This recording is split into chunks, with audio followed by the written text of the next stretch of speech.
প্রতিদিন জোরে জোরে বলুন। Speak aloud everyday. এগুলো আপনার স্পোকেন কনফিডেন্সকে বাড়াবে।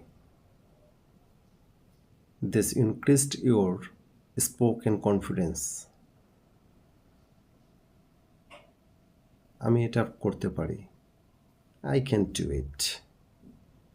আমি আমার সাধ্যমতো চেষ্টা করব। I will try my best. আমি দিন দিন উন্নতি করছি। I am improving everyday. আমি ভুল করতে আর ভয় পাই না। I am not afraid of making mistake. আমি ধাপে ধাপে শিখছি। I am learning step by step. আমি আরও ফ্লুয়েন্ট হচ্ছি। I am becoming more fluent. আমি আমার চিন্তাগুলো স্পষ্টভাবে প্রকাশ করতে পারি। I can express my thoughts clearly.